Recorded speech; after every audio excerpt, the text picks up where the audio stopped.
Welcome to episode 17 of the Necronama.com. Today, we're going to talk about the 2001 reboot of 13 Ghosts. But first, I want to back up to the original, which came out in 1960. But before we get to what I want to say about that, you need to know a little bit about one of my favorite characters to ever grace Hollywood, William Castle. I would love to know what Castle could have done with social media access, because this guy was obsessed with sensationalism and gimmicks. But considering he died before I was born, he never really got the chance. But let's talk about some of the crazy stuff he tried. This is a guy that could make anything happen. Going backstage to meet Bela Lugosi? Nothing to it. He not only met the man who influenced Castle to go into horror, he got Lugosi to offer him a job. Or take this example. This is one of my favorites. In the late 1930s, Castle obtained Orson Welles' personal phone number. He somehow persuaded Welles into letting him lease the Stony Creek Theater in Connecticut. This is where things get weird. He wanted to cast Ellen Schwanek, but he found that under the then current Theater Guild regulations, German-born actors could only appear in plays originally performed in Germany.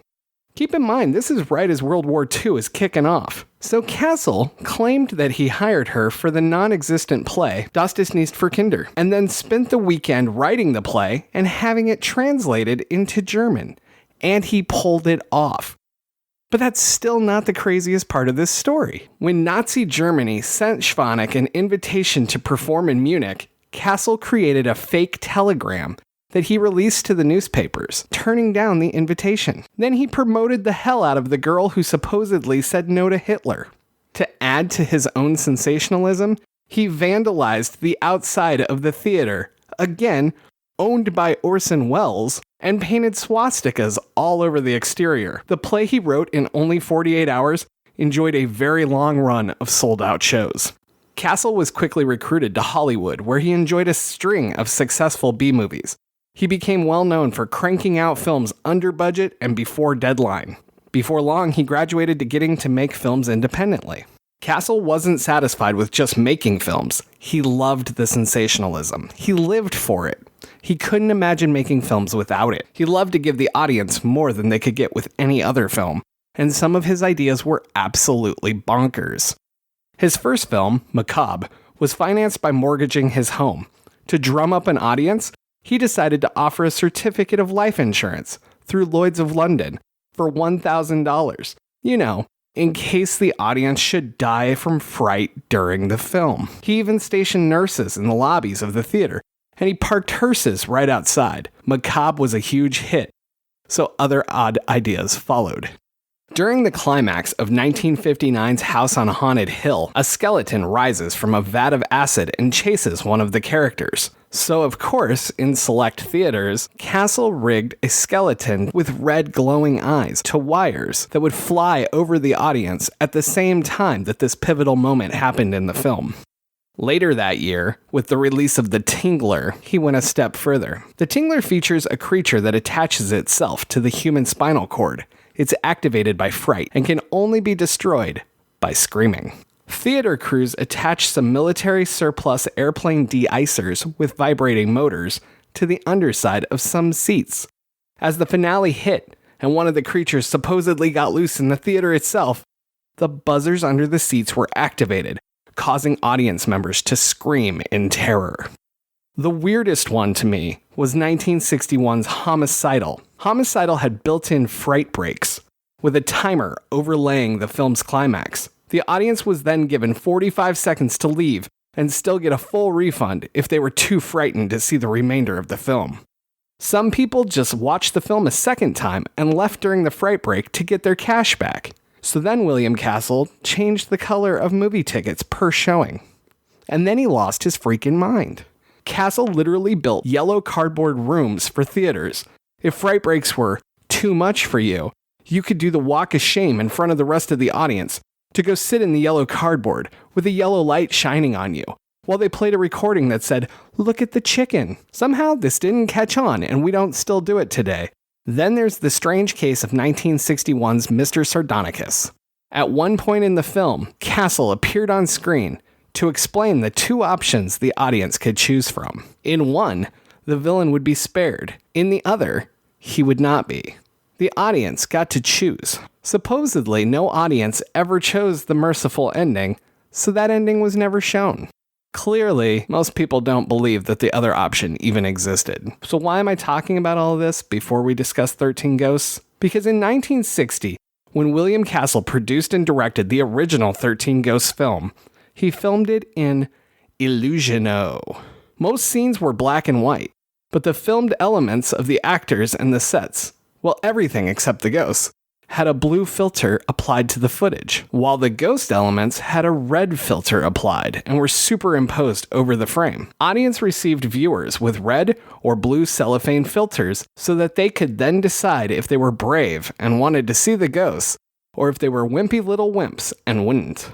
Unlike 3D glasses where one eye is red and the other is blue, the Illusiono viewer required people to look through a single color with both eyes. Choosing to look through the red filter intensified the images of the ghosts, while the blue filter removed them completely. Part of me wishes that the 2001 remake had offered us some crazy gimmick of sorts. Of course it didn't. It's a beautifully shot movie, and we're going to talk about it in just a second, but it's hard for me to think about it without thinking about the original film and the craziness of William Castle. Castle may not have been the most successful man that Hollywood has ever seen, but he definitely understood taking chances and giving the audience a little something more, whether they wanted it or not.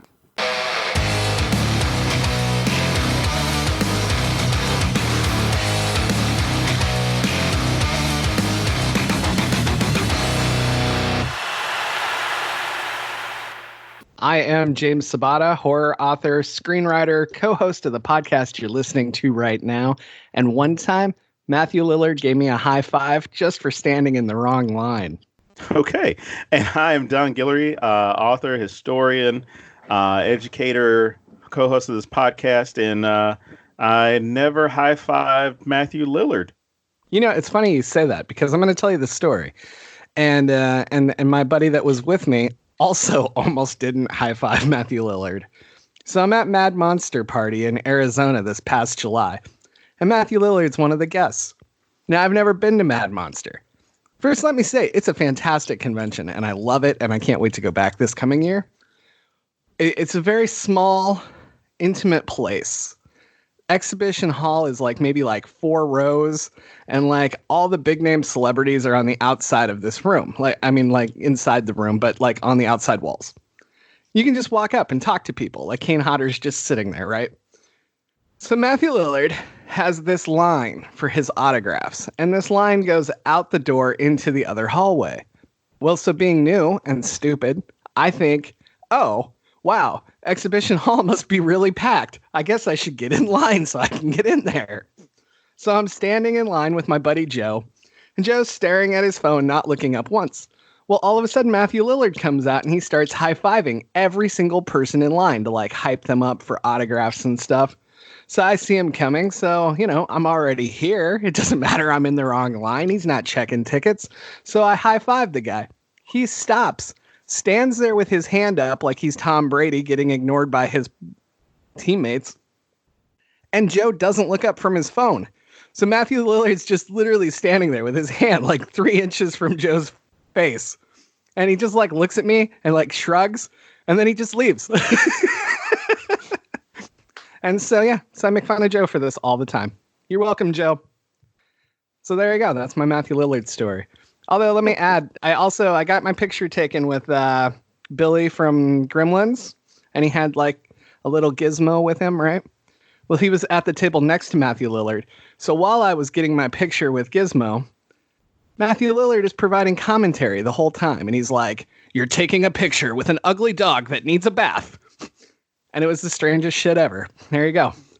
Well, it could be worse. I mean, it could be somebody complaining about you holding up a baby Yoda or something, We can't start that. Shout out to Disney Plus. What if Star Wars fans found out that entire franchise was about making toys instead of just being pissed off now that they're 40?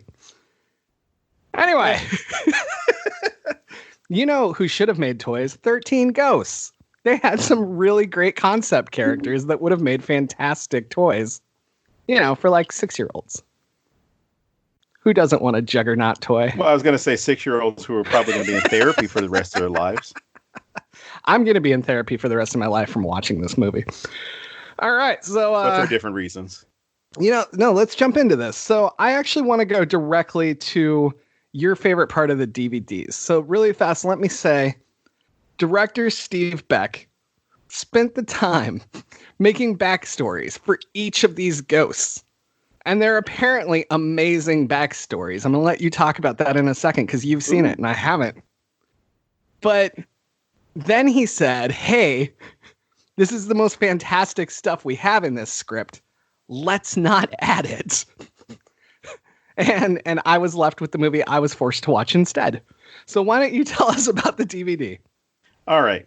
We're going to go back in time and we're going to talk about outdated technology, VHS to DVD to Blu-ray. And now I guess everything's digital.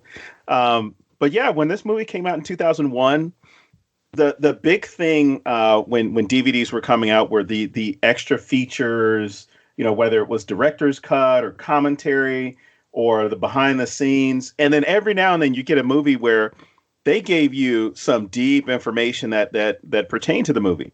I remember the movie Troy, they had this, the Mount Olympus. So it gave you a good bit of information about Greek gods and goddesses. And when I was teaching, I used, each one of those when we were talking about the ancient world, I used each one of those to talk about, or at least inform my students about Greek mythology or Greek religion. When this movie came out, they did the same thing that everybody else was doing with their DVDs. They had that bonus feature where it gave you the backstory. It was a short little featurette on each one of the ghosts that's featured in the movie. And I was left after watching the movie. I mean, it hasn't aged well for many different reasons. One, the music that's used as the backdrop, the acting, the setup. I'll be everything. Complaining about both of those very soon. Yeah, the premise. There's so many things that don't age well.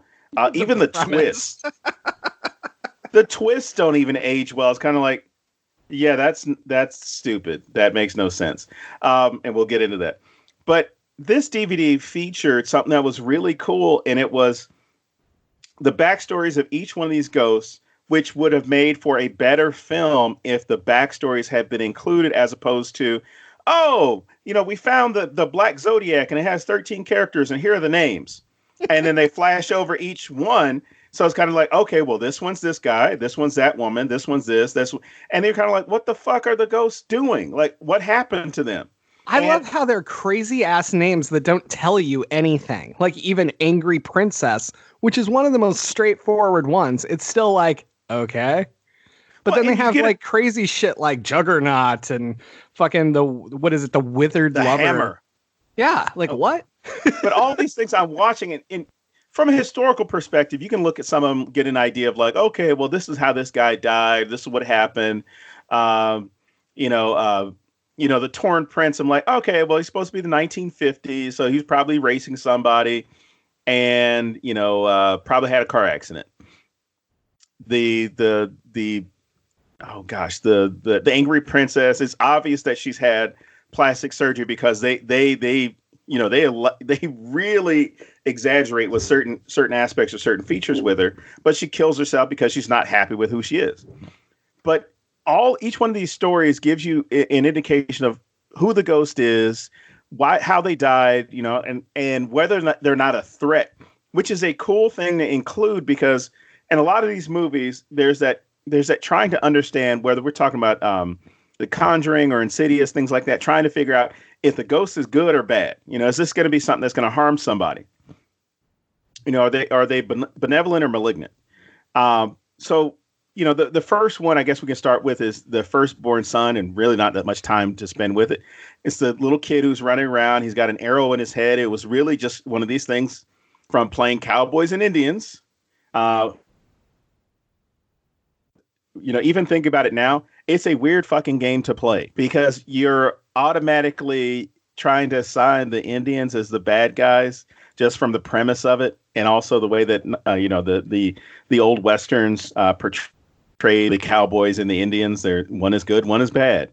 But he challenges to his friend or somebody in the neighborhood to a duel. He's using a cap gun His friend is using a bow and arrow. So This is a fantastic story already. he gets hit in the head. I mean, it's obvious when you watch the film because he's walking around with a fucking arrow in his head. So that's what happens. But his big thing is he wants someone to play with. That's a fucked up thing in the afterlife. He's this tortured ghost. You know, he's having to live in this complex that this crazy guy creates in order to keep these ghosts, in order to rule the world, which again is a strange premise. I'm going to assemble these 13 ghosts, and then I'm going to unlock, use this machine to unlock these powers that'll let me see into the past and the future and basically rule the world. But this kid just wants to play. The torso was kind of a cool one. He gets, I guess he gets into, I guess the mob owes him some money, lost a bet or whatever. And so the mafia cuts him up and then dumps his body into the ocean or a river or something. So that's only why he's a torso and his head is like close by. Doesn't do anything. So, you know, it's another kind of neutral spirit. It's kind of this, you know, not necessarily a benevolent ghost, but he's not bothering anybody. It's he gambled. He got into debt with the mob, couldn't pay him back, and they cut him up, which gets into some other issues. There's the bound woman. So it's this rich woman, and basically, you know, gets killed over by, you know, her boyfriend or ex-boyfriend or something like that. And it's that whole thing of like this popular rich pretty girl in town. The ex-boyfriend is the captain of the football team. She cheats on him, and you know, God, and he ends up killing her. But he binds her up before he kills her. You know, it's so all these stories are really cool to give you an idea. But there's the withered lover, the torn prince, the angry princess, which was the one with the plastic surgery, and she's not happy with herself, kills herself. The pilgrimess, the great child, and the dire mother, which I guess you could say are conjoined ghosts because they were quote unquote circus freaks, circus people. And the great child has a mental handicap. The mother takes care of him. The mother is so actually, I guess both of them are so severely abused by people in the circus that when the mom dies, the great child doesn't have anybody take care of him, and he understands that they've been mean to him and his mother. So she is that kind of person that's holding him back from fully raging and attacking people. So he kills a shitload of people at the circus for hurting his mother. So in the afterlife, she protects him and takes care of him. And so even in this, you never see him or the mother aggressive. It's she's feeding him and taking care of him. Which again, looking at the movie and not knowing that backstory, you see them as scary when they're not fucking scary at all. And you would actually have more sympathy for them. But the three that I think are probably the best ghosts out of this whole thing is the Hammer, the Jackal, and the Juggernaut. You start the movie with, the ghost hunters, Dennis, who's played by Matthew Lillard, and forget the other actor's name. They're going to hunt the Juggernaut, and the whole thing is like, oh yeah, he's killed X amount of people. It's like, no, that's how many people he killed while he was alive. He's killed many more since then. And that should be the fucking red flag right there. This dude is still killing people after he's dead. So why are we out here? And then he goes and kills like another dozen, I don't know, special forces guys or SWAT team members that they assemble to go and get this guy. So it's just one of these things where he just went crazy, and which is always a weird premise to have somebody. They just happen to go crazy and start killing people as opposed to, this happens to be the who they actually are. Works in a junkyard. His dad dies. He goes crazy. And then, people who happen to be driving on the road or hitchhikers, anything like that, he tears them apart with his bare hand. This would have been a cool fucking backstory to include. But they just mention like, oh, he just kills people. He does this. But they show him actually ripping people apart with his hands. But that would have been one of those things that you set it up and you're like, oh shit, I'm looking for this moment where you just rip somebody apart. I'm waiting for it. But he kills the people who are driving on the road or hitchhiking, and then feeds them to his dogs. It would have been interesting if the Juggernaut, kind of like you had the dire mother and the great child that were tied together. It'd be interesting if you had the dogs that were tied to the Juggernaut's soul or his ghost in the afterlife. That would have been, a really cool added feature with this story. The Jackal is a really fucked up ghost. And this one, again, having the backstory would explain why he's attacking the way he is. He's born in the 19th century, and he rapes and sexually assaults women who are alone or prostitutes. And while he gets locked up for it, goes to a sanitarium, and it becomes even worse because they put him in solitary confinement. They lock his head in a cage while he's there. And he just continues to I guess, hate people, or it goes beyond just women, but hate people while he's locked up. The insane asylum catches fire, and this dude decides, I'm going to stay here and burn alive. Isn't that the same choice that Arthur's wife made? It's one of those things like, oh, damn. Yeah. It's like this thing. God damn it. It's like this dude becomes extra metal because he's kind of like, not too much for this fucking world. There's a fire here. Let me just sit here and let it consume my body.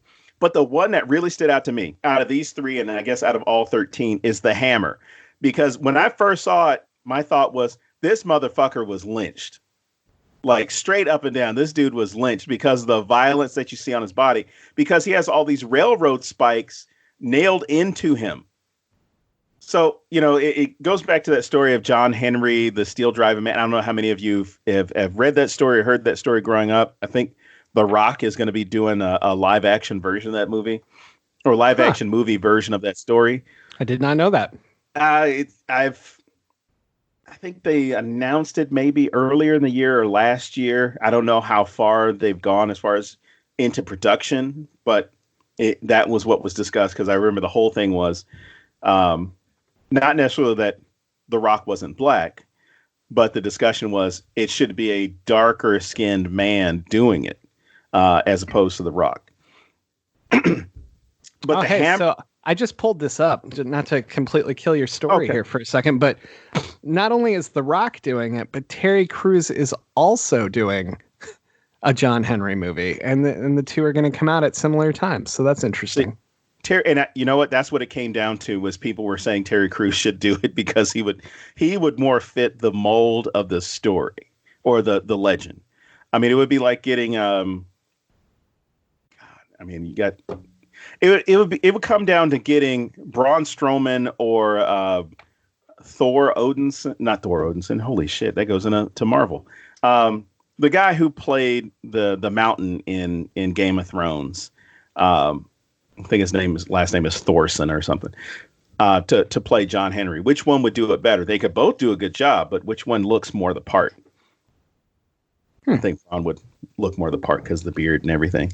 But the Hammer, like, he goes out west. He gets accused of stealing. Then they basically tell him that he needs to leave town, which is a weird thing considering, what's going on, or at least the timeline that they're giving you. He's a blacksmith. Like I say, gets accused of stealing, is told to leave town. And what's jacked up is that it's not just him.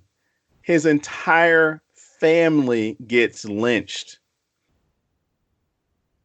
Wow. And yeah, his entire family gets lynched. So this guy then goes and gets his hammer, and to basically go fuck up the people who had done it, right? They catch him before he can retaliate, chain him to a fucking tree, and then hammer railroad spike, cut off his hand, and and kind of reattach the hammer to that arm. I mean, it's almost kind of like Candyman with that whole way that his hand is being cut off, and then, but at least this guy's anger makes sense because he never found justice for his family that was brutally murdered. Then he gets lynched or gets, further brutalized because of it. Now, all these stories themselves, all these backstories to these ghosts would have made this movie 10 times better. And you can easily see it as being, a classic as opposed to a movie that would kind of look back on and say, like, it really wasn't that good. I mean, I would even argue you could almost make like a Netflix series where you would explore each ghost. You know what I mean? Like kind of like an anthology, like you follow a different one each week, that sort of thing. Each week. Like I know how Netflix works.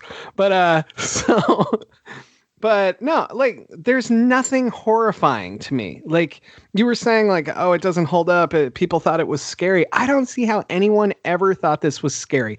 I was so fucking bored.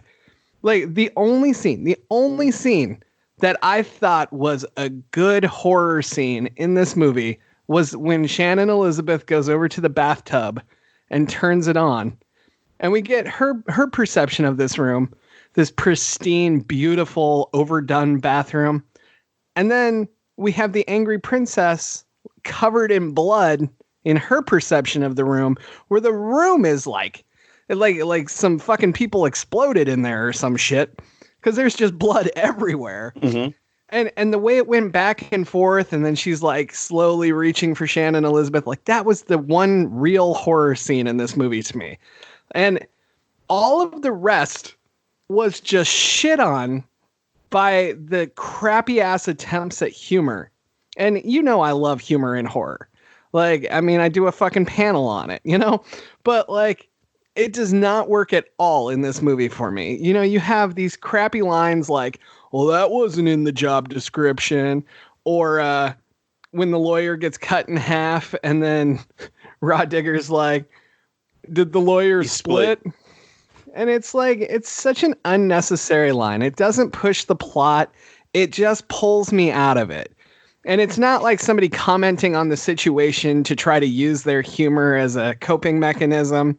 It's unrelated. She doesn't even know this happened. Right.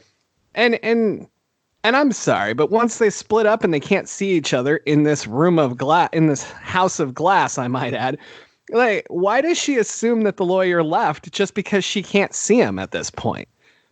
Like, none of it makes sense to me. So it's these crappy ass attempts at humor that just pull me out.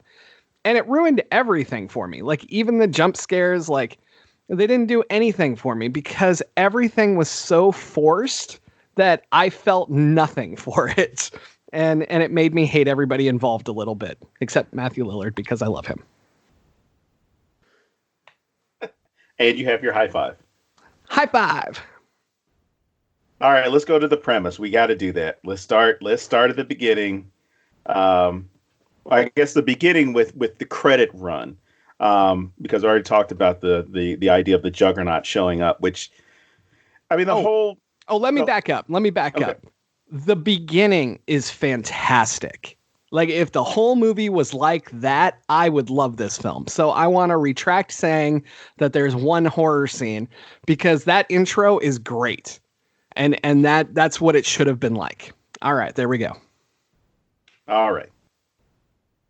So, I mean, aside from that, once you get to the credit rolling or credit opening of the film, that's when you just kind of like,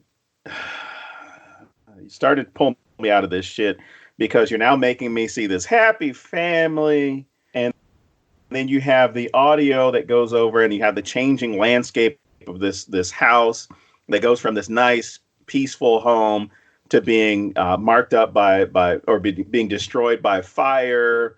And you're hearing the screams and the sirens and all this other stuff. You already know that this guy is out there collecting ghosts.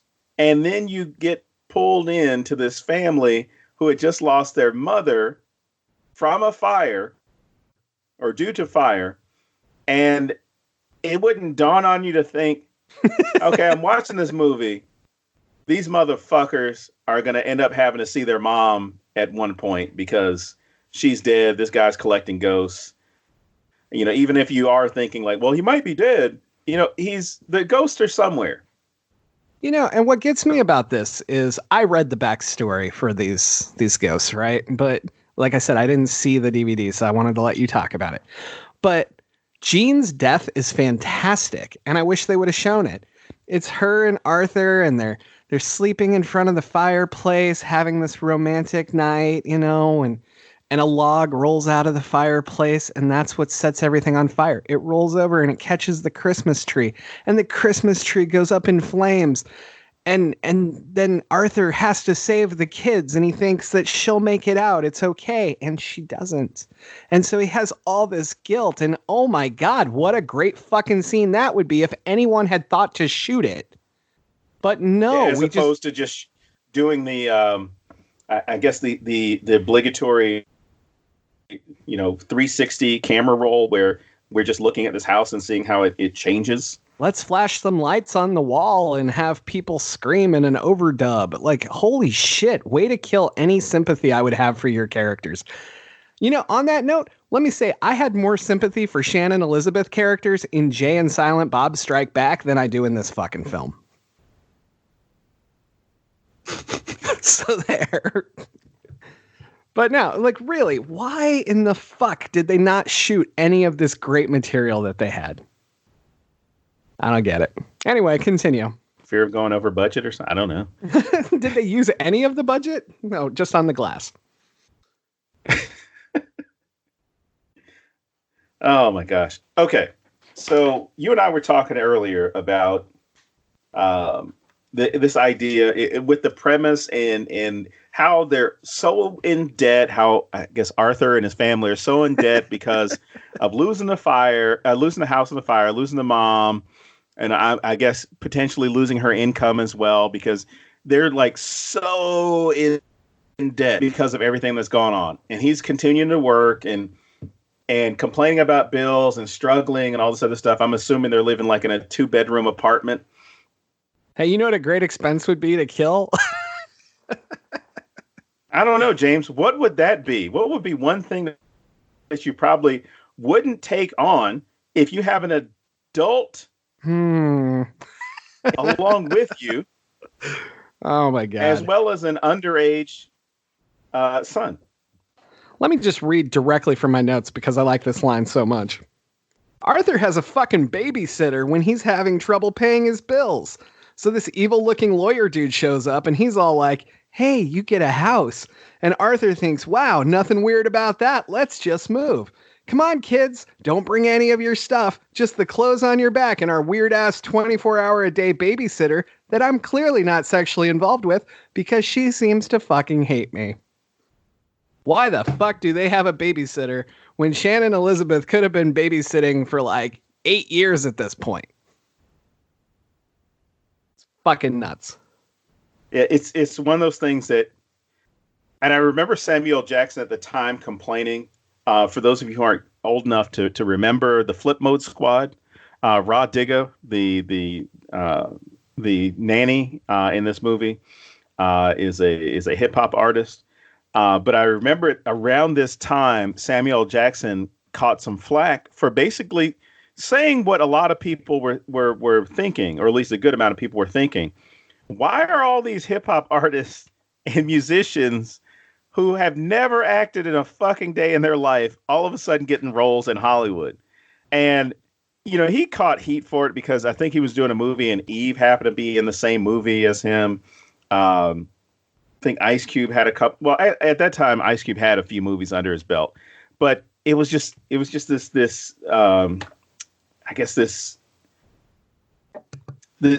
span of a few years where there were hip hop and rappers that were in movies and movies with good budgets, and they had good roles in those films. And his complaint was, you got serious actors out there struggling every day, but hey, let me bring in Ludacris. Yeah. No offense to Ludacris. It was just, he pointed this out. He's like, look, you got people that are struggling, that have been training, that have been in this craft, but you got filmmakers that are calling in, rappers to get people in the seats, which again, it's a money thing behind films, but he was calling into question the integrity of the films. Like, you can't take this movie too seriously Eve shows up and doesn't know her lines. Look, Ludacris was in Fred Claus. Okay, like I don't need any more evidence than that this shouldn't be happening. Not a fan of Fred Claus there, huh? I love Fred Claus. I just think it's a weird use of Ludacris's talents. I think that was a weird use of anybody's talents. Hey, let's do a movie about Santa Claus's brother, stepbrother, played by Vince Vaughn. Yeah. Anybody is going to endorse a program that involves handing out, gifts and money to every kid around the world is definitely Vince Vaughn. Oh, man. And now back to the show. Okay. But yeah, that whole idea that, okay, the uncle is dead. He's now passed all the stuff on. And the lawyer shows up at the house saying, hi, you have an uncle. And what really fucks it up for me is the kids, and I can't remember if it was both of them or Shannon and Elizabeth saying like, oh, we have an uncle?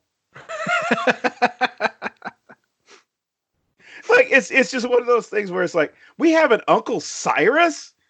And the dad is like, oh, yeah, I met him when I was a kid, but, he blew through the family fortune and nobody really talked to him anymore. We had a family fortune? Like, oh, my God.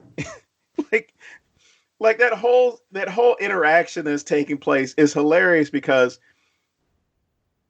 it's one of those things that there's no sympathy at that moment. It's kind of like the lawyer comes in really dry. You had an Uncle Cyrus, and I'm here to represent his estate. And here, let me put on this QuickTime video for you to watch, where he details exactly what you should be doing now. The only thing I liked about the lawyer in this movie was the fact that he's like, let me take these stupid motherfuckers to this house and get my money. Right? Because I'm not staying in this bitch at all. But again, it becomes one of those things of I guess he didn't watch Indiana Jones in the Temple of Doom. Because you think that at least paying attention to details, like making sure that the device that is right next to the suitcase or whatever you're trying to get isn't activated by weight. So anyway. Oh, man. Hey, what? Here's what I love about The Lawyer. If you go back to the 1960 version of this film, which everybody should because it's better, the lawyer is the bad guy. Spoiler alert. And I love that they took this character that, I mean, they probably knew, hey, it's 51 years later. You probably haven't seen that film, or 41 years, whatever. I can't do math. I'm an English major. And we're like, we took the bad guy and we're going to kill him first. I like that. I like that a lot. There you go. Okay. Well, and that's a good thing to do. I mean, as far as anybody who might have seen it or because you had several remakes that came out around this time, because there was this movie, there was House on Haunted Hill. I can't remember the other ones that were coming out, but House on Haunted Hill was very similar to this movie as far as there was kind of the sensationalized gore that went into it and kind of these weird moments or weird premise that helped get you into the movie. And I haven't seen that movie in a while, and I doubt that it has aged well. Because these late 90s, early 2000s films, it seemed as though they were all trying to do the same thing. As far, it was a lot of shock factor, but not much substance behind it. And even the ones that did have some substance to them, there wasn't that much depth to that substance that was there. But, going further, at least into this movie, when they first show up to this house, the first indication that something's wrong is the house is made out of fucking glass. What? The house was made of glass? Like, that is your first indication at all. My first request to the lawyer is like, we're not living in this fucking house. Put this bitch on the market. Turn it into a museum. Something. Let's take the stuff out of the house that we can take and, give me the money for it. Because obviously I'm broke. and I'm not going to drive 2 fucking hours from this house to my job every day. And he didn't get out of his apartment lease that quickly. No. So now he's got that as well. And now they're really screwed because, again, the house is destroyed by the end of the movie. There is no money that they've collected. Let's not forget how far the babysitter has to drive to work now. You mean they weren't going and picking her up? That whole thing of the baby, it makes no fucking sense. She doesn't serve a purpose in the film. If she served a purpose, I could forgive it. I forgive a lot of weird shit in horror. The only purpose she serves in this movie is at the end when she starts mixing the gyroscope or whatever it is. And for anybody, especially in 2001, it was funny. In 2019, it's a what the fuck moment. Like it makes as much sense as if any of you've watched Batman Returns. When Michael Keaton's character, when he's, I can't remember if he was Bruce Wayne or Batman at that point of the movie, but he takes a CD and starts scratching it like it's a record. But it was one of those things where if you know anything about that technology, it's like, it doesn't work like that.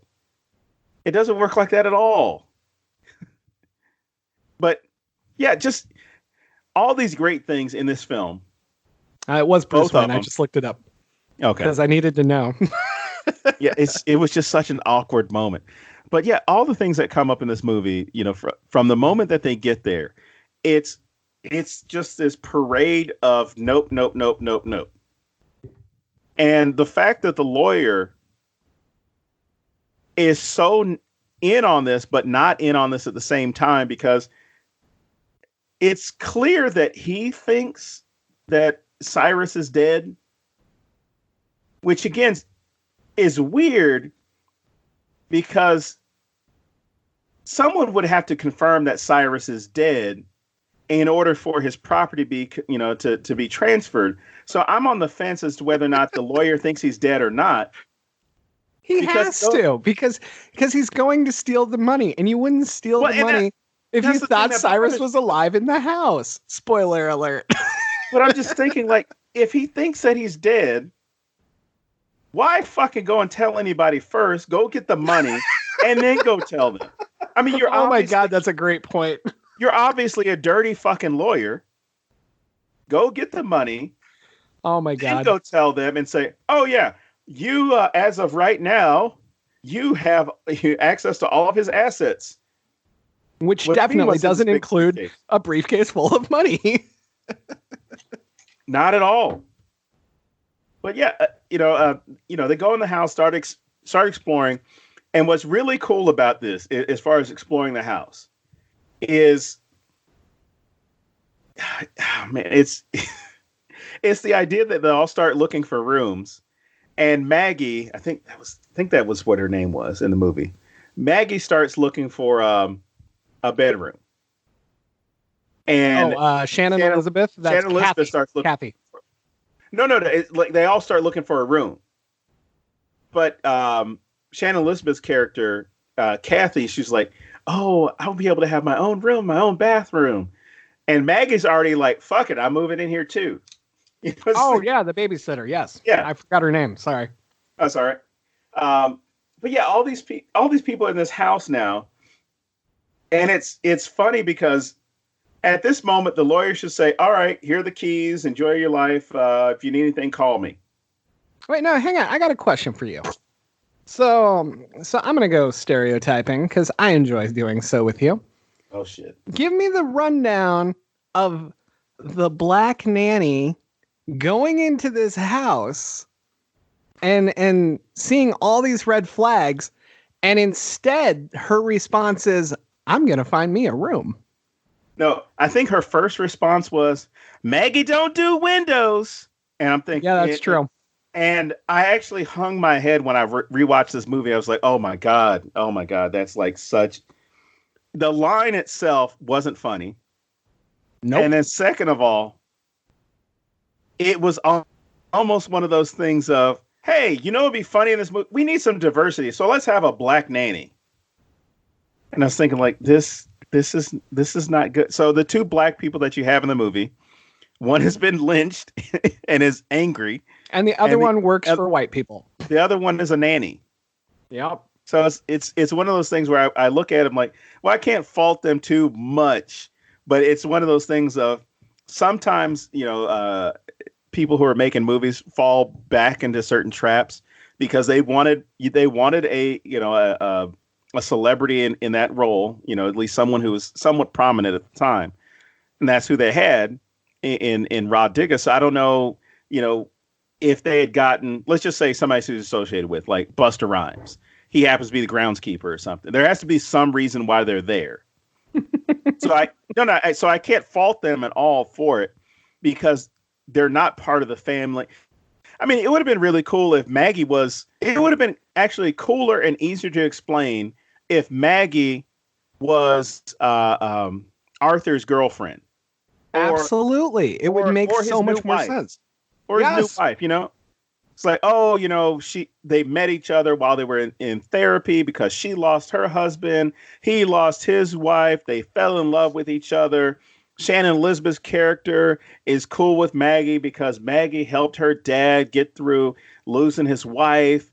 And she's so good with, the kid, Bobby. So good with him that, they've now got this great I don't like the nanny thing because it could have been done a different way. That's how I feel about 90% of this film. Yeah. Also, why is she concerned about doing windows? These windows are fucking spotless. Somebody has been taking great care of these windows. So I don't think she even needs to worry about it. I mean, when you had that 2-bedroom apartment with the 3 windows, I maybe she just saw this as a moment of no. But what's really cool for me is, you brought up the lawyer getting killed. Is the lawyer gets killed for an early sin in the movie? Yes. It's like he's stealing. He's fucking stealing.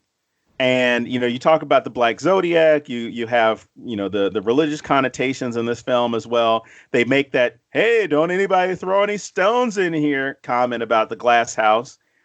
But you have all these things that have some type of morality basis to them.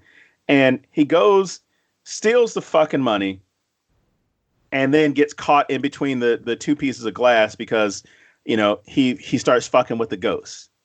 And if you're in any type of zoo, whether it's an animal zoo or a human zoo, which, let's be honest, that's what fucking prisons are. Yeah. Or you could even flip it and say, zoos or animal prisons. If there's ever this moment where you're walking by the bars, you're walking by the cage, and you fuck with somebody or you fuck with something, you almost get what you deserve because he had, pride as well. So you have the whole idea of stealing itself. And then you have this deadly sin of pride that went along with it. And he basically gets walked into this sliding glass door that cuts him in half, which is an awesome fucking scene in this movie. Oh, absolutely. It's outstanding. How he's sitting there and when you watch this movie in the theater, or when this movie was in the theater in 2001, your first question is like, oh shit, what the fuck happened? Did somebody stab him? Did somebody get him? What happened to him? Because he's still there. I think his eyes are blinking, his mouth is moving. Yep. So you're unsure until you start seeing half of his body slide down the glass. And at that moment, you're like, holy shit, that was actually a good scene. That was actually pretty cool. But then, after that, again, it's like the rest of the movie just disappointed because you never got that moment and you never had anything that was equivalent to it. Even when Shannon Elizabeth starts getting attacked by the jackal, you just assume that the jackal is just this fucked up ghost that wants to wreak havoc on people.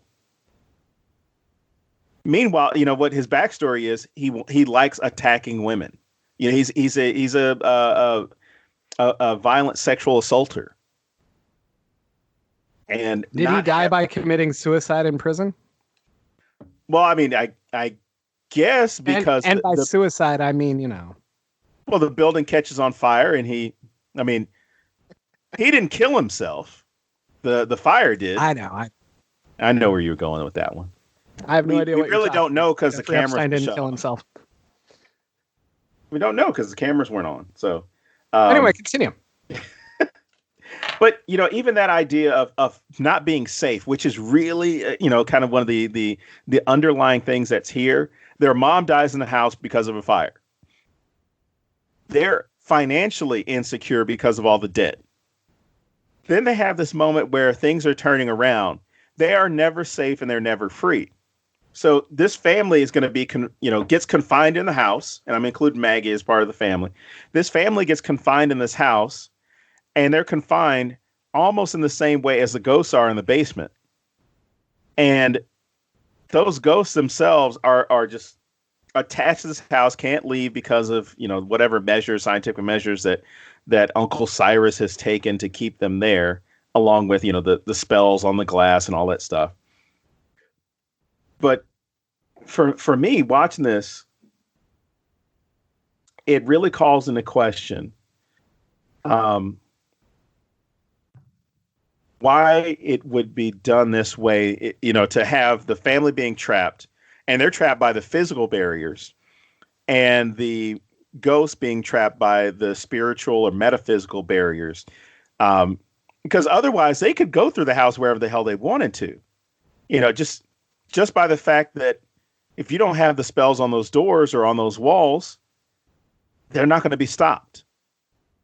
The family can't go anywhere because of the mechanism of that house is now shifting things and moving things around to where they can't get out. And then what would the end result be if there weren't that 13th ghost available to them? Right? Like, that seems like a lot of work to not be able to pull this off. Yeah. This is one of those weird mouse traps that exists that you don't see how it's going to work until you actually get people in it. And even then, how the fuck did Cyrus move around this house? Well, you know what? I take that back. I feel as though Cyrus didn't even live in this house. No, I don't think so either. I think that it was just his, they always say it's not a house, it's a machine. And I think that's exactly what it is. I think it's like where he went to do his work, but that's not where he lived. Because there's no fingerprints on all the windows. So let me bring up. Let me talk about Dennis for a minute. I do have an affinity for Matthew Lillard, so Dennis would have been my favorite character probably anyway. But Dennis is a really, really weird character to have in this film, and he's clearly needed. Like he pushes the entire plot basically, and he's there to explain it to all of us. But he's another person who goes to unnecessary means to do what he's doing. He claims he's like with the power company. Yeah. And he has to do like an inspection and all this other weird shit. So Dennis has these psychic episodes whenever he's too close to ghost energy. And it basically overly affects him to the point that he can barely move.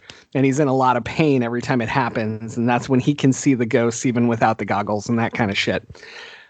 What the fuck was he doing in the house to start with? Because he gets to the basement and he's like, oh shit, the ghosts are here. So what was he going there for? I legitimately do not remember. He wanted his money. It was just the money. It was just the money because he reveals it to him. He's like, Cyrus owed me money. I just want my money and I want to get the fuck out of this house. I want to get as far away from this house as possible. So for me, I disagree because I like that he was there. I don't like, spoiler alert, that he dies because the Juggernaut comes in and fucks him up. Maybe the hammer got him too, but anyway, he gets fucked up, dies, and then there's this kind of cool moment where, and I think this is kind of just done just for the visual, where he's just sitting there wiping his glasses, all casual, like, "Hey, I'm a fucking ghost now." Yeah. But at least he's no longer in pain. Right. Like he's finally able to just chill and be himself. And I actually really like how well they did that with that character. Like he instantly just seems so much happier and more calm even though he's dead, but no. So my issue with him is if it's just the money, like I would secure a lawyer and go after the estate and get my money, like it wouldn't dawn on me to pose as the power company to follow a family into the house in order to demand the money from them. Well, here's the messed up part for me. How does he know when someone's going to come back to the house? Because that doesn't make any sense either. He's just been parked outside of the shady lawyer's office for months. Maybe we need a backstory on him from Steve Beck. But yeah, so my main thing with him is I really hate the so-called twist in this movie with the reveal. Wait, which one?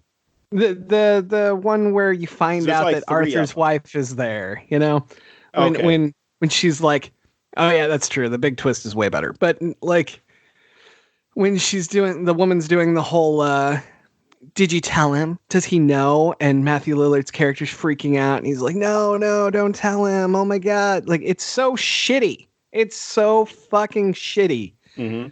This scene could be so powerful. Or you could even have Matthew Lillard like working to make sure that nobody finds out. Or you could do so many things. And instead, there's this boring ass scene that pulls you out of everything that's been happening, where he's literally just like begging this girl not to tell Arthur something when clearly Arthur's standing right there. So he's going to want to fucking know. That scene bored me so badly. I turned the movie off and did other things and came back to finish it later. Okay.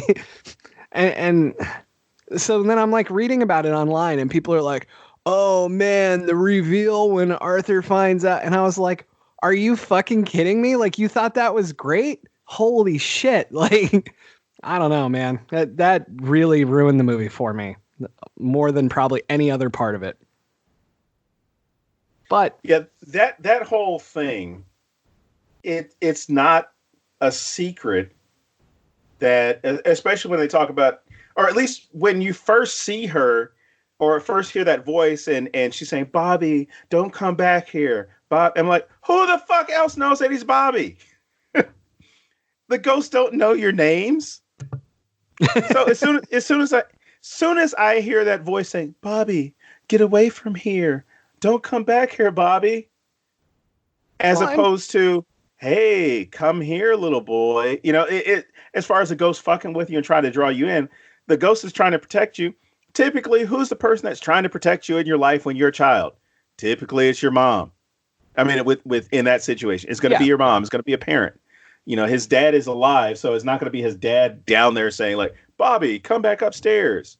They're looking for him. They don't know where the hell he is. This woman starts talking to him, so I'm sure Bobby would recognize the voice of his own mother, which again would be one of those weird things that he should eventually run into somebody and say, I heard mom downstairs. No shit. I don't know why this isn't a whole subplot. Like, the kids should be obsessed with, oh my God, we can see mom. Or Arthur should be obsessed with it when he finds out. Like, somebody should have like not wanted to destroy the machine because they don't want to lose mom again.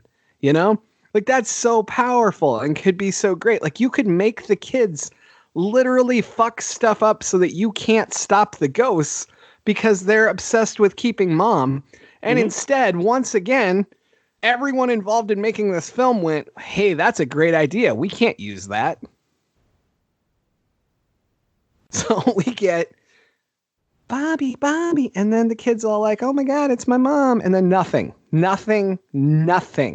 What the fuck? Yeah. But you brought up that twist. Now there's the other twist. When Kalina shows up in the house, because I could not remember her name. Thank you. Yeah. She's always opposed to Cyrus because he's, well, which really gets into kind of the depth of what's going on here, which could have been explored more. Absolutely. The idea that about humanity, and even with personhood, humanity, slavery, all that stuff. Because I thought that was a big strength of the movie that they did not expand upon, and they could have easily done so. Comparing this film to, enslavement as far as the American system of slavery, of chattel slavery, would have been a great thing to delve into, because she comes up in that first scene when he's trying to get the juggernaut and her partner gets killed, and her whole thing is, Cyrus, you shouldn't be doing this. You don't have a right to do this. You're enslaving them. You're doing all these are human beings. They're not property. She's speaking out of the textbook of abolitionism, out of the textbook of human rights.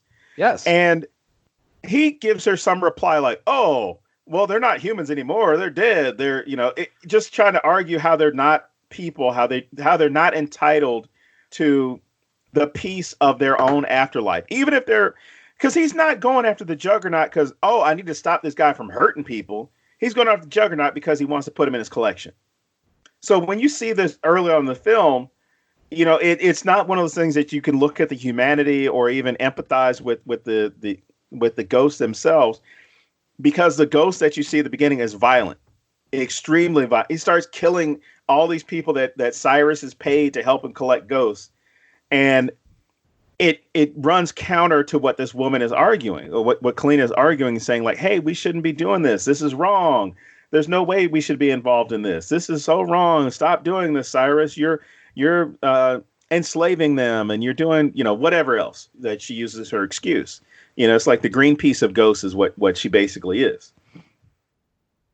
And by having all these ghosts in the house that they can't leave, in these rooms that they can't leave because the ghosts can't interact with each other, you've segregated them, and then further segregated them from their existence with other people that would be on that plane of existence itself, and keep them confined in a small fucking room for the rest of eternity. Yeah. So, and not for anything other than not financial gain, because he's not, putting on display and say, hey, I want you guys to come to my crazy glass house and see some ghosts. I've got these glasses you can put on and you can see them. I'm going to charge you $20 to see proof that ghosts exist. He doesn't turn into like a Carnival Barker or Ripley or anything like that, where he's trying to promote these ghosts. It's simply like, hey, I know what I'm going to use these ghosts for, and that's for world domination, which again seems like such a weird fucking premise. I have to collect these 13 ghosts, get them all around each other, and then I have the ultimate power in the universe. Again, very strange, very weird, but he's using them for his purpose. It's where you had enslavement itself, whether you're talking about the classic American system or you're talking about enslavement, anywhere else in the world currently. It's about enriching the person who owns the enslaved people or the enslaved laborers by exploiting their labor, which these ghosts would be doing. You'd be exploiting their labor, their energy, their existence for your own personal gain. Which again is one of those things they could have really gotten down and deep with. But instead what we get is, oh, Kalina's actually in on it with Cyrus. And then we get this great scene where she gives him a kiss and he repays her by backslapping the shit out of her. Like, what the fuck?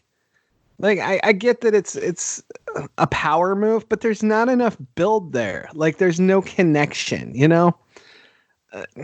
I really hate how that reveal is done, because if he would have embraced her and like even just been like a little sexually aggressive with her or something, then it would feel more like he has this semi connection to her. Not a great connection. He's a bad guy. I don't need a deep love story here, but like instead it's just this immediate turn of knocking her down. And I guess it sort of works. It shows he's evil. But to me, it really shit on what could have been a great reveal. And because she's the one who's convincing Arthur he has to kill himself when he doesn't. Right. She is instrumental to this. And without her having done this, his entire plot fails. And he doesn't even give a shit. And that makes no sense to me. Like, he should be manipulating her. Like, if this had drawn out for like a couple scenes where she thinks that they're a happy couple together and you're slowly getting cues that he's willing to sacrifice her at any fucking time. Exactly. It would be great. And instead, it's just immediately, get the fuck off me, bitch. You know, like, arg.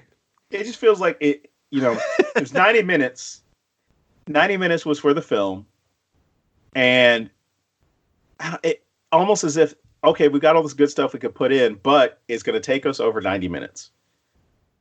Even if it's 5 minutes, that would have definitely gotten into gender dynamics as well, because she has to do all this stuff for a man that she blindly loves, and he's using her for whatever purpose, whether it happens to be for material reasons, or to get the ghosts themselves or get Arthur there, just hatching this grand.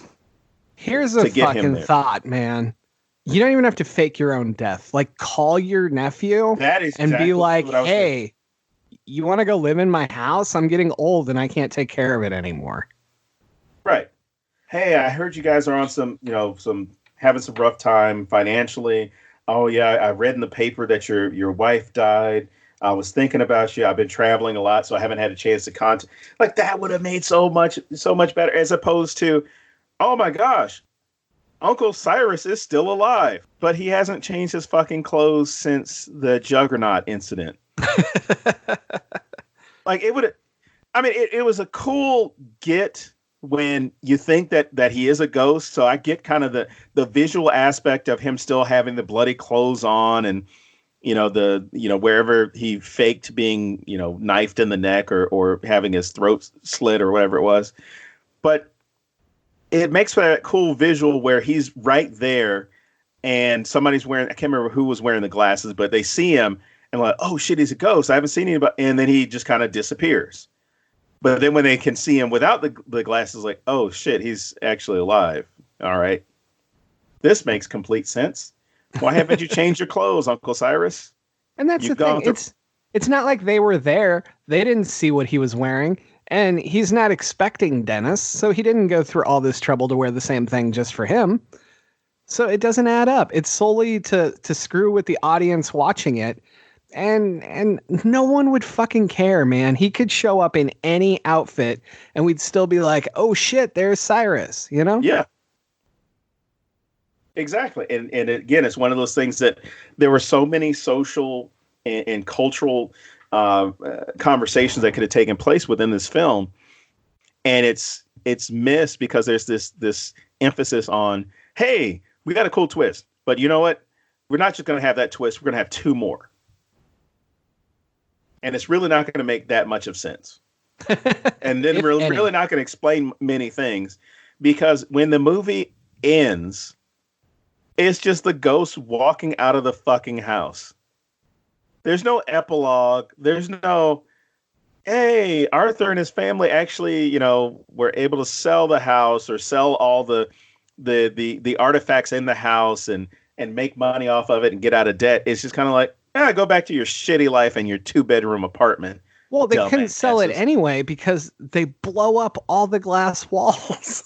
No, I just mean as far as like everything that was in it, like not all that stuff would have been destroyed. I mean, there was some stuff that he had, Uncle Cyrus had collected around the world, and I'm sure the basement might have been intact. But there's something that they could have salvaged. But it's you can't sell the house because it's not there. You probably didn't grab any artifacts or any cool shit. Definitely nobody went looking for the lawyer with his half briefcase full of money. And it's just kind of like, see you guys, credit roll. And so then we have that moment where the mom comes back and the family gets their little kumbaya moment and they get to say goodbye to mom. And I hate this moment as well. I should love this moment. This moment should be a tearjerker almost, like not that horror needs tearjerkers, but you know what I'm saying? This moment should tug on your heartstrings. And instead it's like fucking annoying because it doesn't make any sense. And like the kids, like they're like looking at her and then just like sitting there and I feel nothing. They've done such a shitty job building any empathy or sympathy throughout this film that I literally don't care that the kids get to see their mom one last time. And also, I feel like that might be more traumatic than what they've already dealt with. so I don't even know that it's a good thing. The whole thing is very strange to me. I just wish that the mom had been like, so none of you motherfuckers could have come back in the house and gotten me? Right? None of you? And I also feel like none of the other ghosts seem to have as much control as she does. Like she gets to stay and say goodbye, and they're all just like hanging out until they disappear. You know, like I don't feel like they have control over how long they get to stay, because you can't tell me Juggernaut would be like, oh, sweet, I'm free. There's a bunch of humans right there. Let me disappear instead. Right. No, like we opened this movie with what he would do. And what a great ending that could have been, man. You have this sweet moment and then Juggernaut just like rips everybody to shreds. Maybe the ghosts have an agreement or something. It's kind of like, hey, you know, we've been cool. We've been down in that basement for a while. That's my family. Don't fuck with them, please. I don't know. Juggernaut and Hammer and Jackal don't really seem like they'd give a shit. That's what I'm saying. Like, it's just maybe after the fact, it's like, hey, they freed us, so, you know, let's leave them the fuck alone. I don't know. But overall, I feel like it's not even that this movie doesn't age well. It's that I don't, and I didn't see it when it came out, so this could be an unfair assessment. But I don't feel like it was quality ever. I feel like it's one of those movies that, some horror is shot beautifully, right? And it makes you forget about everything that's wrong with it because it's such a cool looking movie. And even like The Shining kind of has that. I forgive a lot of stuff that's wrong with The Shining because it is so well done. Mm-hmm. This movie doesn't even have that for me. Like, yeah, it's a cool visual and there's some great stuff like the lawyer getting split in half or that whole opening scene or that bathtub scene. But overall, like, I can't get past everything that's wrong with this film. And I even feel like it doesn't deserve the rated R rating. I feel like they had to put the angry princess in with her breasts hanging out the whole time just to get the R rating. And overall, I just feel like this film was a failure. What do you think? Well, I saw it when it came out. I can't remember if I went with a group of people or not, but it was one of those movies you watched. Again, you had this period of about 2 or 3 years where you had a good amount of horror movies that came out, and some really shitty horror movies that at the time they were good, and then a couple of years later you're like, why the fuck did I like that? Blair Witch Project. That you saw them at that time, and because they were so innovative or they were doing something new, that was what distracted you from all these holes that were there, all these issues that were there within the film. And it's just one of those things about the time that it's made in and what people are responding to. I mean, I think it was summer 2001 when the movie came out, or it might've been fall. So it was still one of those movies that was, I hate to say, during that innocent period in America, but, it was during that time. No, I take it back. It was in the fall. Yeah. Anyway, I have no idea. We'll find out. Somebody will probably comment, which will be awesome. But it made a decent amount of money for the it was itself. Released October 26th, 2001. So I think the cool thing about it being released in that fall was, at least compared to a summer release, is, you're 1 month after 9/11. And people are looking for comedy, but you're also looking for stuff that's going to scare you as well. But you're not looking for stuff that's real. So I think that was probably the appeal with the movie, was that if you saw it when it came out, you saw it as far as the horror factor that was there and the scary shit that doesn't make any sense, or might not make any sense. It's fun horror. Yeah. But it became one of those movies that gets recommended to people afterwards who, I guess aren't real. And I hate using real, with any type of descriptor, but, real horror fans, as far as like, I'm looking for X, Y, and Z in this movie. But it's one of those movies that, people who aren't watching a lot of horror movies would watch, and they would just satisfy that need to, be scared for a little bit or see something that's a little violent or whatever.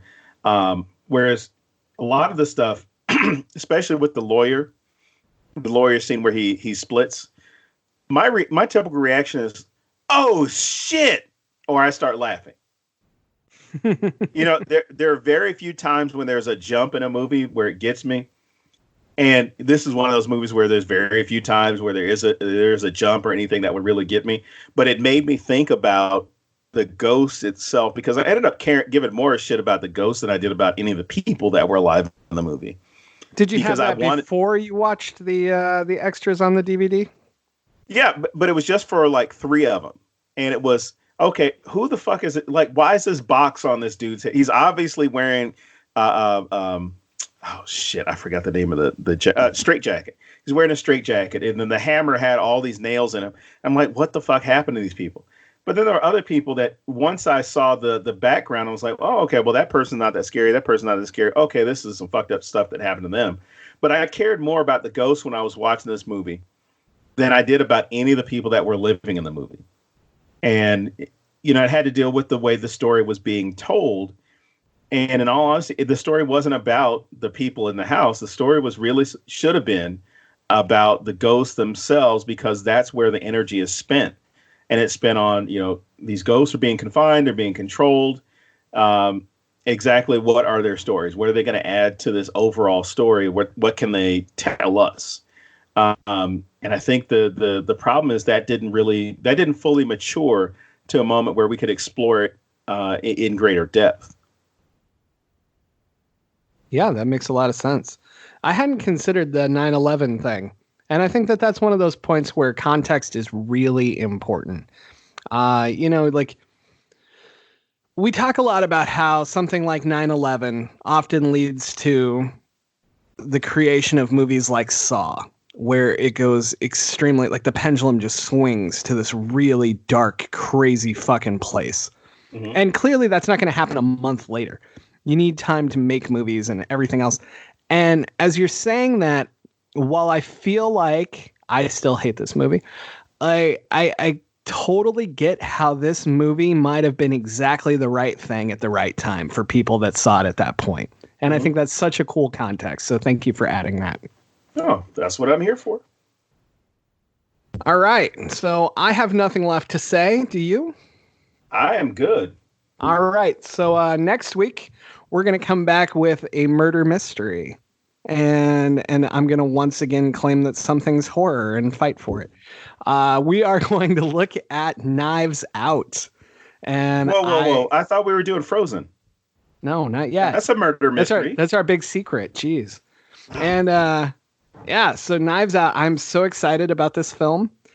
This is right up my alley. Of course, I loved Ready or Not. And it's got kind of that same feel, as Clue or Death by Murder. Like, I'm really into those kind of films. So I can't wait to see this. I have a couple friends that have already seen advanced screenings, and they're telling me that the social commentary is fantastic. I'm hoping that it's more involved than The Rich Suck, because while I love that topic, holy shit, I'm getting sick of The Rich Suck as a plot point. Like, we can do so much better than that, So I'm hoping that this has a lot of other stuff, and I can't wait to talk about it next week. What about you? You going to see it so we can talk about it, or are you just going to sit there next week? Or I just thought that was a given, man. I couldn't resist.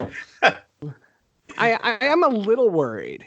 Sometimes when you get a huge ensemble cast like this, you're doing it to make up for stuff. Like, shitty plots, for instance. But because the thing is, there's no one in this movie, at least from the preview, there's no one in this movie I don't recognize.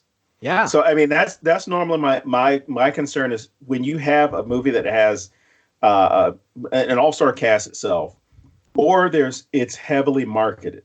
Those are two of the red flags I normally pay attention to. So at least with this movie, I'm hoping for the best, and the majority of the reviews that are in. Are saying that the movie's outstanding or it's really well done. So I'm hoping that's not, one of those things where there's some bullshit reviews that are included to skew the rotten tomatometer um, above the 90s. You know, the one thing that gives me a lot of hope is that Brian Haas over at BS Movies has already seen it, and Brian had a lot of really good things to say about it. And anybody that's listened to the episodes that Brian's been on our show knows that Brian isn't afraid to piss on things when it matters. Yeah. So that gives me a lot of hope. I have seen a lot of the Star Wars fanboys going, well, Ryan Johnson's making it, so you know it's going to suck. And it's like, no, dude, like, do you know anything about his career? Like, the guy made Brick, which is like held up as one of the like cool noir movies of the last decade, you know? And Johnson made like 3 Breaking Bad episodes that are considered like the almighty episodes and shit like that, just because one studio exec was stupid and said, hey, you should write Star Wars. That's not on him. Which one of us would turn that shit down? You know, I could go into it going, I can't write Star Wars. Hell yeah, I'm going to take your paycheck.